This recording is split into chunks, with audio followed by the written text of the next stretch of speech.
Some viewers may find this disturbing. Viewer discretion is advised. Hi my loves, it's Dslr and you're watching Choice TV. For today's video, I wanted to get on here and talk about the impact of entitlement and the impact of a lot of family resentment and a lot of family feuds and sibling rivalries and much more. Now, what really inspired this video was this.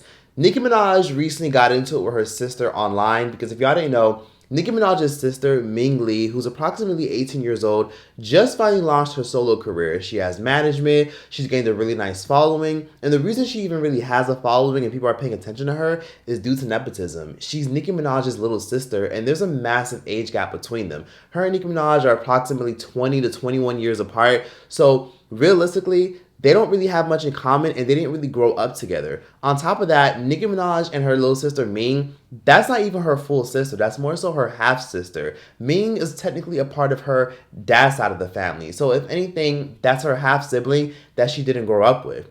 Basically, Ming got on a podcast a couple weeks ago and she discussed her relationship with Nicki Minaj, her rise in the industry, where she's trying to go and her goals and much more.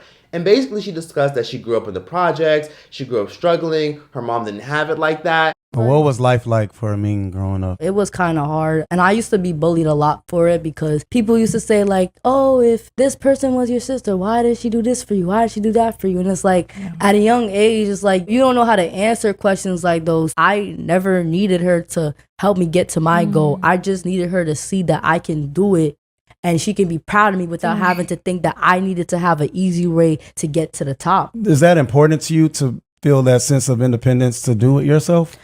It really is important to me. I used to have this urge of just trying to like impress my sister. I'm not gonna lie, I always had this urge to impress her because anybody else, I wouldn't give a f.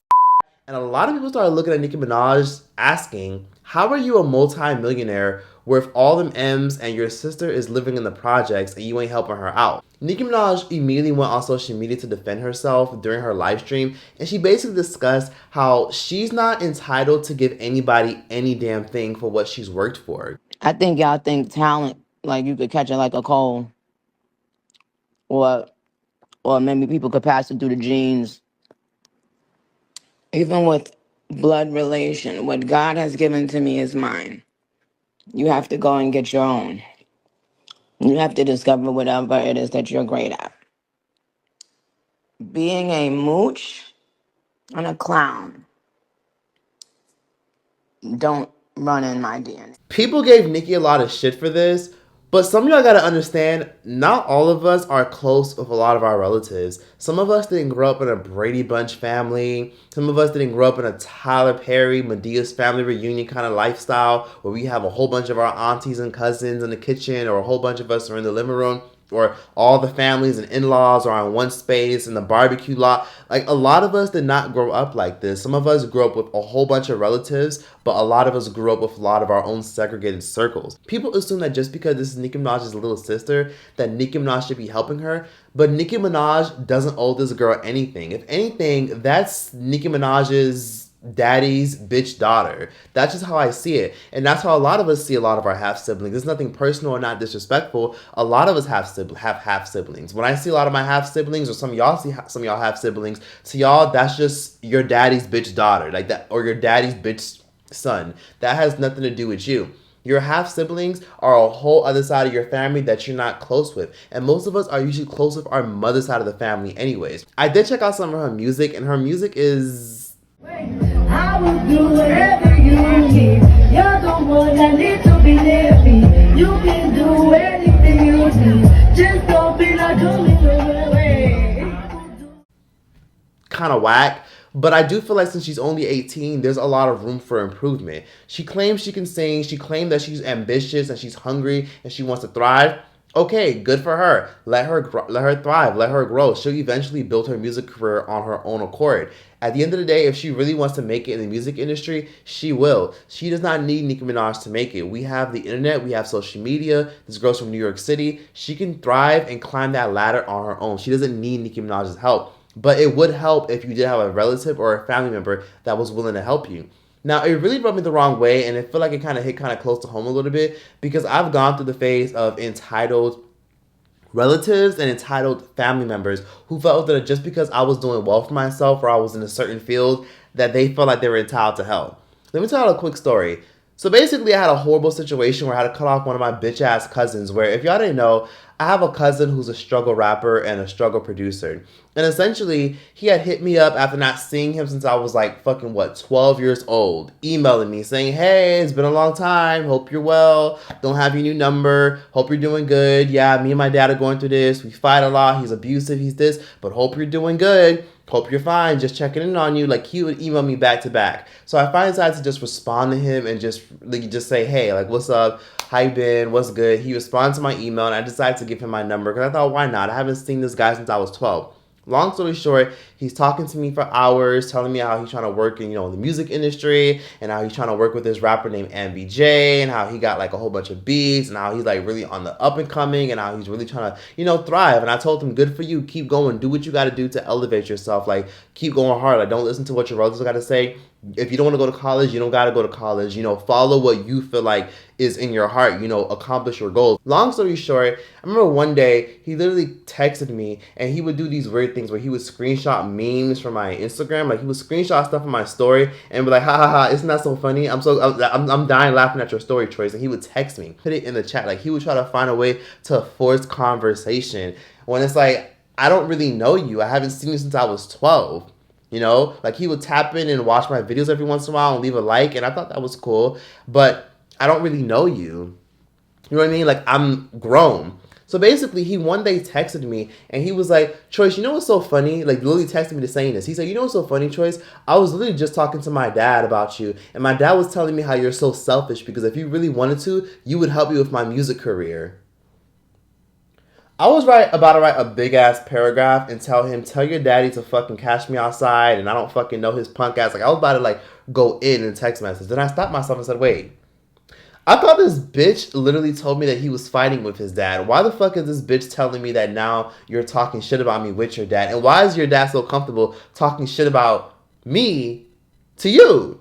I immediately was like, I erased all that shit and I said, "Glad y'all worked it out." And he started saying, nah, we definitely didn't work it out. Me and you always have a great relationship. But yeah, I guess see you at the top, I guess. Like, he started panic texting, like texting me like back-to-back sentences. And then I just blocked his bitch ass, blocked his punk ass. Because who the fuck do you think you are thinking I should be helping you with your music career? So that tells me that was his immediate intentions from the get-go. And that's what I rubs in the wrong way when there's relatives who feel like they're entitled. Like, yes, could I have maybe found a way to help him with his music career? Yeah, but I'm not in the music industry. I don't fucking, like, what do you want me to do? You want to call up Jay-Z and be like, "Hey, yo, Jay, like, hey, yo, Beyonce, can you do me a favor and put my cousin who's a struggle producer, a struggle rapper on a track for me? Hey, yo, Nicki Minaj, put him on the Barbie Tings remix." Like, what do you want me to do?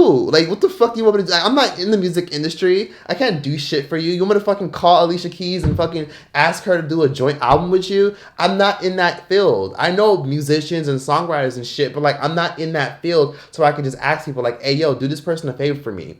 And plus, I don't fucking like know you like that. You're a distant relative that I haven't seen in years. I used to see you a lot when I was a kid, but you're a distant relative to me. Siblings or relatives thinking that just because you got a new job or you're doing okay at your job, they can just ask you for shit. If anybody finds out you're doing well, especially a relative, tell they asses no. You can help the best way you can. If somebody says, "Hey, I'm short on this, could you help me out?" You can help like once, twice, or 3 times. But then after a while, if it seems persistent and their situation isn't getting better, don't help with nothing. Sometimes not helping people is the best help that you can give them. It's also other scenarios. If y'all didn't know, Mariah Carey has an older sister named Allison, who, if y'all didn't know, was very abusive towards her.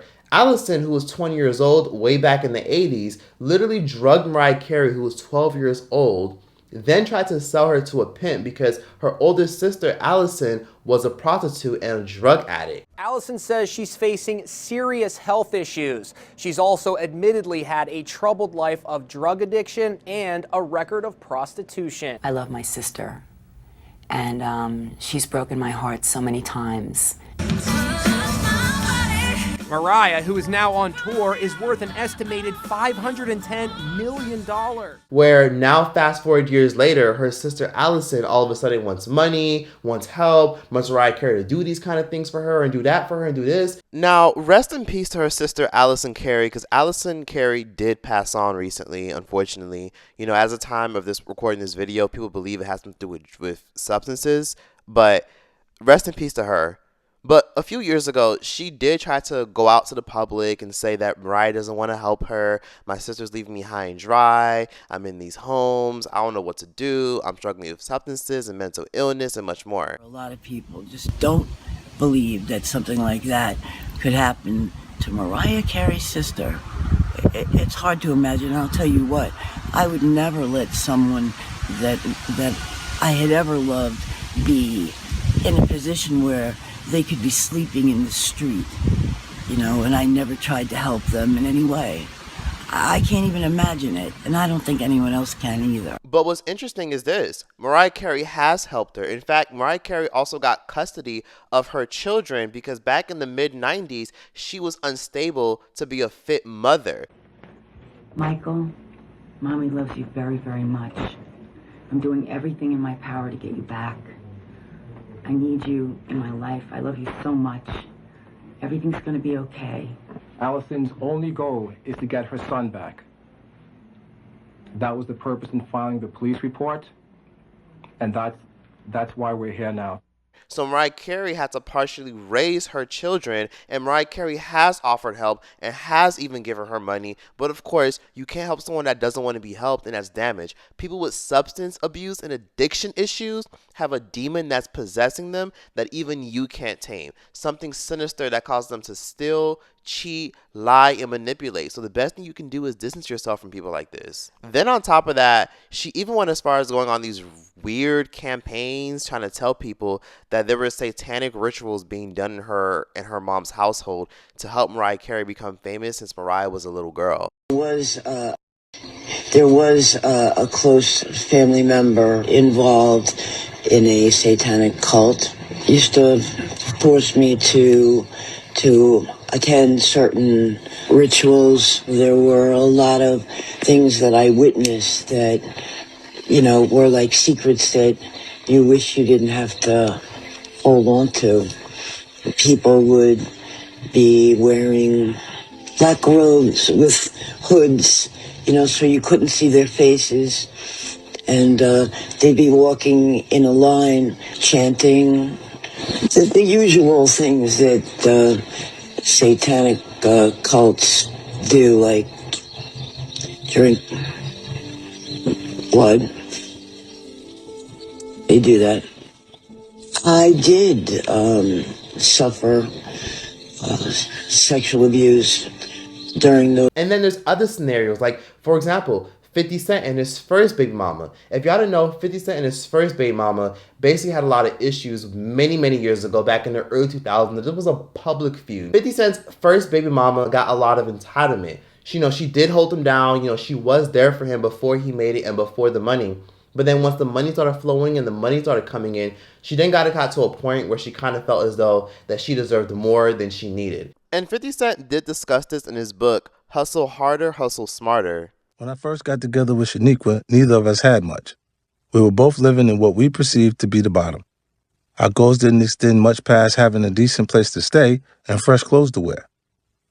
Then my situation changed, and I suddenly had resources at my disposal. A lot of resources. And I wanted to share them with Shaniqua. We weren't together anymore, but she was the mother of my son. She was with me before the fame, and I acknowledged and respected that. She saw me rise, and I wanted to help her find her own success. With that in mind, I would ask her, what do you want to do with your life? Did she want to go to school? Did she want to learn interior design? Fashion? I kept asking her to identify the occupation that would provide her with some kind of purpose that could provide both wealth and personal satisfaction. Not only would this be good for her personally, but I also wanted our son to be raised by someone who had a career of her own. But no matter how many times I asked, Shaniqua never had an answer for me. I'd bring up different possibilities and scenarios, but there was never a connection. It was incredibly frustrating. I didn't like sending a check every month to someone who didn't seem to have any interest in working. She might as well have been on welfare back in the hood. The only difference here was she was getting a bigger check from me than she would have from Uncle Sam. It finally came to a head one day when I was visiting her and Marquise one weekend. So what do you want to do? I asked her once again. She looked at me, rolled her eyes, and said, ain't nobody working if they don't have to. Oh shit, I sputtered. I suspected people thought that way. but no one had been ill enough to actually say it out loud in front of me. 50 Cent, of course, started stepping out of the relationship. Of course, he was allegedly physically abusive towards her. Paid for it, the tuition. I took the money that I made from. See, he says get a job. I had a job with TLC Network, and you came and stopped that. What do you mean you came and stopped it? I had to deal with a reality show. Oh, yeah. The show was canceled. The show was canceled, but everyone got paid their full contract but me. So you say get a job. I had one. TLC sent me a 1099. I filed taxes. I had one. But so it's like. You show me screenshots of him calling you. Why don't you answer the phone calls? Because prior to those calls, and thank God for screenshots, but prior to those calls, I spoke with him, and we spoke for a couple of hours on the phone. And when you feel like you can't get through to a person, right? I feel like I know how to set boundaries. I'm not going to waste my time. And he's always going in what happened in the relationship. It's never, Marquise is never the main focus. It's what you did to me. You left me. You did this. You did that. He never takes responsibility for his actions. Smarter than you today, No, 50. You said in the movie that she held you down. That's the movie. I try to create a more positive outlook on her. So, I mean, I was giving her $500,000 a year. And then she thought she was entitled to 17% because she listened to the bum.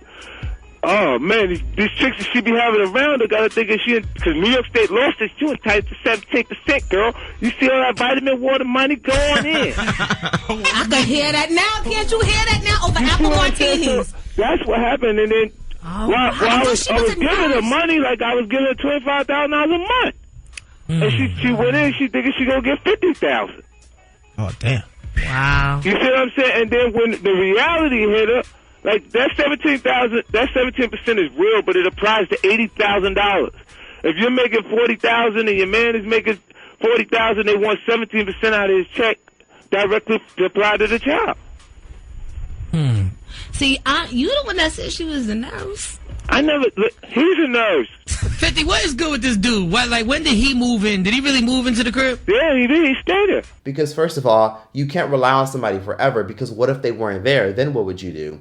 There were instances where she even tried to brainwash their son to try to have that entitlement. Hence why his son is trying to pursue an acting career and a music career, and 50 Cent refuses to help him because she turned 50 Cent's son against him, and it turned a lot of animosity, it turned to a lot of chaos between them, and a lot of public disputes and much more. And even though 50 Cent isn't completely innocent, 50 Cent isn't entitled to help his baby mama with her fucking lifestyle and her shopping and her beautiful homes or whatever the hell. When in reality, his responsibility is mostly his child. She might have been there with you when you had nothing and you were poor and you were a struggling up-and-coming rapper, but he has tried to help her. 50 Cent has said on numerous occasions that he doesn't believe in handouts. He believes in hand-ups. He wants to help people help themselves, and sometimes that's the best way you can help people. But 50 Cent, his horrible dispute with his son and his baby mama is a whole other video for a whole other day.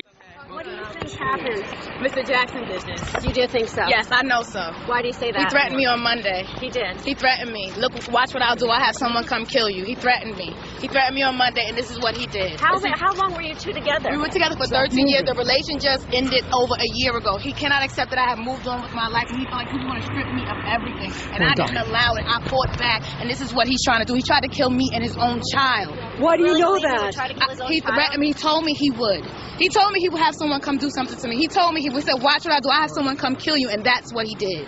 That's what he did. I know he did. There's not a doubt in my mind on my son's life. I know he did. What happened? I know he did. Did you see anything? Someone threw something through the window, and the house just ignited. Couldn't even make it downstairs. We had to jump out the window. Do you think he hired someone to do it? Yes, of course. I know he's too much of a coward to do anything himself. You're blaming 50 Cent for this? Yes. He released a statement saying he was happy everyone got out alive. He didn't even. If you release a statement, if you care about the child, he has made no attempt to contact his child. But like I said, 50 Cent and his dispute with his baby mama from the early 2000s is a whole other video for another day. 50 Cent has tried to help his baby mama try to elevate herself and find her way in this world, but she doesn't want to do it. So 50 Cent distanced himself. Then, even me, I gave my cousin words of encouragement. I gave him a nice pep talk. And a lot of times, people don't want to help you when you demand help the way you want it. If you say, it's like helping a homeless person on the street. If you help a homeless person on the street with a sandwich or a bottle of water, but they look at you like, can I get this instead? that makes you not want to help them. You know what I mean? Like, I remember one time I walked up to an ATM and there was a homeless person literally sitting directly to an ATM. And I remember he looked at me and said, hey, can I get some change? I said, yeah, sure. And literally, you know what he said to me? He looked at me, he said, can I get 20? Can you believe people have the fucking nerve to act and say shit like that? Can you believe that people want you to help them, but in the way you do? And that's why I'm sure Nicki Minaj went off the way she did. Because we don't know the kind of conversations they've had behind the scene. We don't know what Nicki Minaj has said to her before. And that's why Nicki Minaj had a lot of those hostile words towards her. Nicki Minaj, when she came into the entertainment industry, she didn't have any nepotism. She had no connections. She had no family in the industry. She didn't know anybody. She had to build herself from the ground up to what she is today. And everything Nicki Minaj is now is literally a 20-year process. Everything she has, from working at Red Lobster while she was in the studios. Same thing with Cardi B, from stripping and dancing to then eventually trying to use a lot of that money for studio time. Tyler Perry, who was damn near homeless and struggling when he was trying to get his plays off the ground. A lot of us who come in a certain industry, a lot of us who do well, come from nothing. So when you come from nothing and someone feels as though that they should leech off of you, that's not appropriate and that's kind of fucked up. I'll help you how I want to help you. I'll do enough. Sometimes you can help people the best way you can. When it comes down to Nicki Minaj helping her sister, Nicki Minaj, I'm sure, probably gave her a pep talk and words of motivation. But I'm pretty sure that probably wasn't enough for her sister. Probably gave her sister the boot because we don't know the conversations they've had. Not everybody is close with their relatives. So just because I'm doing well, that don't mean I gotta go around helping my fucking half siblings. What the fuck I got going on has nothing to do with them. If you want your shit, you need to go get your ass up and go fucking work. A lot of us had to work shit-end, low-end jobs just like me, fast food, struggled, went through the trenches, lived paycheck to paycheck for a very, very long time, struggled, had to endure not having a car, not having a vehicle, having literally nothing but ramen noodles in your cabinet. We all went through struggles, and a lot of us go through struggles. But just because you were able to survive that struggle and survive and end up making something of yourself, that doesn't mean that you should be going around trying to help everybody. Sometimes helping people literally does them a disservice because sometimes the universe or God or whatever you believe in is trying to teach them a valuable lesson that if they want more out of life, they have to put forth effort. Sometimes you're literally protecting them and literally removing them from the lesson that they need to learn in order to grow. The importance of hard work. That's why a lot of these kids out here are so fucked up. A lot of these kids are literally walking around with lace wigs and nice fancy designer clothes and all types of fancy ass Dior perfumes and colognes. And a lot of these kids are getting all these things handed to them by their parents. And then these kids wonder, some of y'all wonder why when your kids get to their 20s or they turn 18, 19, why they're hindered, they don't know what to do, or they rely on you to do everything. Well, duh, you literally coddled your child from when they were born up to when they were a young adult and you give them everything. There's some parents out here that are still paying their children's rent or giving their kids half of rent money. You know what I mean? Like, not to say that you shouldn't get help or support from people who want to be a support system for you, but you should want to elevate and grow on your own so that way nobody can throw it in your face. When you put yourself out there, just like even moving out of your parents' house, it puts you in a predicament where you can test your survival skills, test to see if you can survive on your own, test to see if you can build your credit and budget and handle your finances. Your finances and your struggles and whoever struggles is not the responsibility of the rich person in the family. We all have problems. So why the fuck should somebody, just because they have more, automatically offer? No one owes you anything in this world. And if you feel like people owe you shit in this world, you ain't never gonna have shit to think that people owe you shit in this world and think that people have to give you something. Or, oh yeah, well, this person in my family has like 20 bags of cookies, so I feel like they should give me one. No, the fuck they don't. Why the fuck you don't just save up your own money and go get your own bag of cookies? Why do you feel like you have to have theirs? You know what I mean? If they offer, great, but you shouldn't feel entitled to it. If you ask and they give it to you, then great. But if they ask you and they refuse to give it to you, or they're apprehensive about giving it to you, then get it on your own. A lot of us watching this are able-bodied adults. A lot of us, not everyone obviously, have 2 arms and 2 legs that aren't broken, and you can easily get up off your fat ass and go grind and elevate on your own. Why should 50 Cent, Nicki Minaj, and Mariah Carey help their fucking leeching ass relatives? You have to sometimes set a boundary with a lot of people who are related to you and ask for shit. If that one relative says, hey, can I get 20 bucks? Can I get 30 bucks? Can I get 50 bucks? Usually, you have to tell people, why do you need it? What do you need it for? Why can't you do it yourself? And a lot of times it's just, oh, well, I'm just in a situation. And it's like, if it's not a life or death situation, then don't fucking ask me for help. No one owes you anything when you're a grown, able-bodied adult. That's just the way life works. But that's that for this video. People should like, comment, subscribe. Give me your thoughts and opinions in the comment section down below. Let me know what you guys think about entitled relatives, if you guys have any, and all the people I mentioned in this video. And yeah, that's that. Choice out this bitch. It's like a man remains the only one first place. I never thought I got to turn to love like this. Sometimes love comes around and it knocks you down. Just get back up when it knocks you down. Sometimes love comes around and it knocks you down. Just get back up when it knocks you down. Knocks you down.